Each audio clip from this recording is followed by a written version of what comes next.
be first-round picks. Now it's just a matter of which one will be the first QB off the board. NFL Network says the evaluations for quarterbacks in this draft are, quote, all over the place. Haskins threw 50 touchdown passes last season for Ohio State, while Kyler is known for his speed and quickness, but his height has been his biggest critique. We'll find out exactly how tall he is at the Combine later this week. So, Shannon, which quarterback would you take first? It's really close because both of the guys only have 1 year of significant playing time, Skip. Haskins did come off the bench 2 years ago against Michigan when Barrett got hurt, led them to a win. Kyler Murray started 3 games at Texas A&M. But for me, it's like I'm going to take Haskins because he fits the bill physically. 6'3", 220 pounds, a big, strong-arm kid that can throw the football down the field. Skip, if you look at against Michigan, Michigan had the #1 pass defense, 396 yards passing, 6 touchdowns. Then the Big Ten title game, he had 499, 5 touchdowns, and then another 3 in the Rose Bowl against Washington. For me, Kyler Murray, Skip, there has to be a limit, and I get it. We've seen this, like I said yesterday, a run in the last, say, 15, 20 years of smallish quarterbacks, Drew Brees, Russell Wilson. And I look at it like, and you can, like, because you like baseball, when you look at pitchers, and every once in a while, Skip, you'll find a pitcher, 6 foot, a Tim Lincecum, Roy Oswalt, Billy Wagner, who was a closer. But then you get that one, Pedro Martinez. The question is Kyler Murray Pedro Martinez, or is he Tim Lincecum, have a couple of good years, and because of the size, the durability becomes a problem? That's the question. I mean, if he did have a couple of Tim Lincecum years, those would be pretty big, man. Okay. I mean, you could win a championship with that. But yeah, you taking this chance. But here's the thing. These guys weren't high draft pick. Pedro was just basically a throw-in. His brother was the GM. And lo and behold, they stumble upon the Dodgers and they trade him to Because football is a physical, demanding game. And I'm going to take Haskins slightly over Kyler Murray. So, I really like Dwayne Haskins. I love Kyler Murray. That's why I would take Kyler Murray 1st overall, or 4th overall, or 6th overall, or 7th overall. Any of those teams, all those teams are going to regret if they pass on Kyler Murray. And I like But you don't want him to go to Gruden. You said Gruden would... I understand. I want him to go to Cliff Kingsbury because I think it's a match made in football heaven. It would put Arizona quickly back on the map. I think that Kyler Murray is shattering all those molds you just talked about. And I like your baseball analogy. It's really good. And you can go even deeper for those who go way back. Bobby Shantz was a tiny little pitcher who was a stud little pitcher. And Ron Guidry for the Yankees, Louisiana Lightning. He was little. And this man is little. And yet I don't care how little he is. I don't really care how much he measures. I don't really care how much he weighs. All I know is I did get to see him for 1 whole season at the University of Oklahoma. And trust me on this, I watched every single snap. And from the first snap, I kept waiting for him not to be as good as Baker Mayfield. And I kept waiting, and I kept waiting. He's not good. No, he's not. No, he is. He is. He is. He's better than Baker Mayfield. His stats wound up better than Baker Mayfield.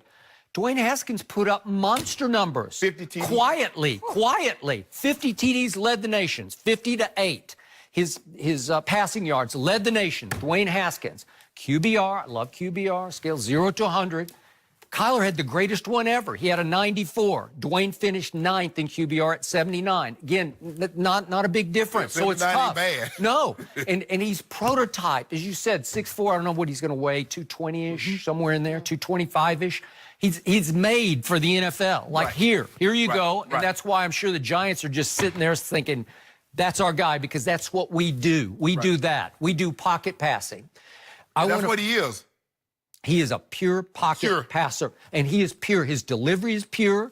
His release is not lightning quick, but it's good. It's strong, man. And I think he got sort of under-focused on all year long. Like he came from nowhere against Michigan. Finally, people said, wait a second. Wait a second.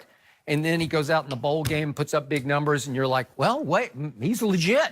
Okay, he is legit. So is Kyler Murray. And I'm going to say this one more time. I neglected to mention one other Heisman winner. Going back to Jason White, who won the Heisman in 2003 from my Oklahoma Sooners. And again, I bleed Sooner blood.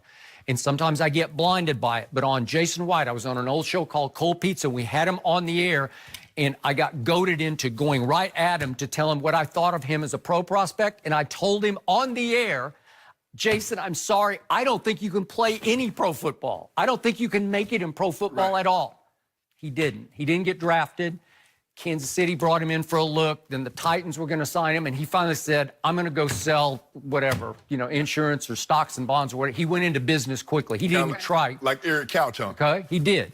And I told you what I thought of Sam Bradford. He won the Heisman in 2008, and I just said, I don't like him. He's not going to stay healthy. He's not going to stay upright enough, and his feet aren't quick enough to buy time in the pocket. So now we get to Kyler Murray. I want to stress to everyone, he is not a runner of the football. He's a passer first. And I want to remind everyone, in 3 years at Allen High School in Texas, it's big league football. Oh, they play big ball. Oh, yeah. They play big boy ball. He went 42-0 as the starting quarterback, and they won 3 straight state championships. Three straight? Texas. Okay. He was a legend there. It was legendary. It was beyond Johnny Manziel legendary. And then last year, he puts up those numbers, and he obviously he was the 9th overall pick in the baseball draft. And I kept telling you from the start, after about 4 games last year, he handles himself with this supreme confidence that borders on good arrogance. Like he moves, he deals with his teammates like, I got this. Right. I got this. I'm better than all this. Like, I can just rise above this. I'm going to make the play that wins the game. Right. And he doesn't look to run first. He looks for receivers. He looks to buy time before he takes off, unless they just flat out call a running play for him. He knows when to hold them and when to fold them. And Jenny watched a whole lot of Kyler Murray. A lot. Did you ever see him get beat up last year? We said, I don't know if he can withstand that. Did he ever wobble off the football field? No, no concussions. No. Except with old Alabama, old Quinny Williams guy. Okay, all right, they got him. They knocked him around a little bit. Though. But did he not jump right up from every hit that he took? Did he not carefully avoid, a la Emmitt Smith, all the quote-unquote kill shots? Yeah. Yes, he did. He's got that knack. He's got that athletic gene in him, where his father was a good college quarterback.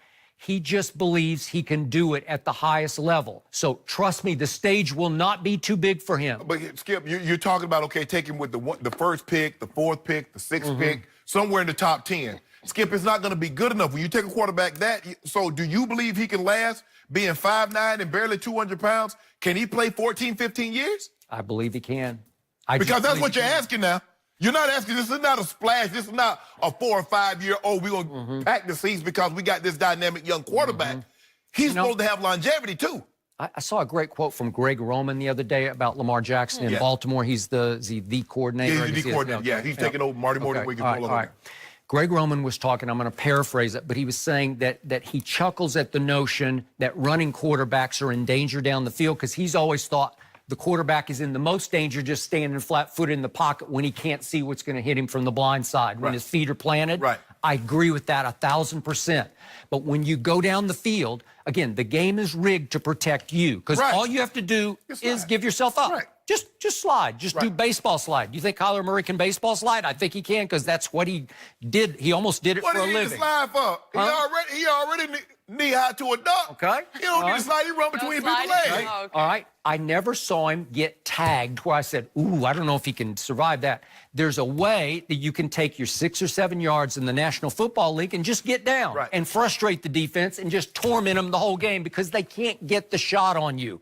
That's why I think he can survive for 12, 14 years, whatever. You win a Super Bowl with him? Yes. Okay. I believe you can win a Super Bowl. Yeah. He is shattering the mold. He is a winner. He's got winners. Yeah, he's shattering the mold because he's going to be a 5'8" quarterback selected in the first round. Right. So that's one mold he would definitely shatter. All right. Are you sure Dwayne Haskins, let's say the Giants do take him, can he step in game 1? I know they're talking about bringing Eli back, but could he step in game 1 and just live right up to the Big Apple pressure? I don't know. You believe Kyler Murray could? Yes, I do. I don't know, Skip. Big pressure. No. Biggest pressure, biggest stage. Every big game that he played, did he not rise and shine? I Same think, with Ohio I State. think for the most part, guys, with the exception, I mean, there are anomalies everywhere. But for the most part, what we've seen is that guys do better if they wait. John Elway didn't start out the box. Neither did Dan Marino. I know. I got you. Tom Brady. No. So unless you especially if you can get 1 year of watching, it helps immensely. Aaron Rodgers. Right. So 3 every years. once in a while, Skip, you'll get I got it. you'll get a guy like Okay, but the new way of the world, you pay the bucks, you throw them into the fire, right? That's Well, just you how got it for 5 years, Skip. Okay. The thing is now it's made it cost prohibitive because you can't. The starting quarterback, you're going to have to pay him $15, $20 million. Yep. So there's no way that, of a guy, you're not going to have a $15, $20 million backup. And if he's $15, $20 million, he's starting.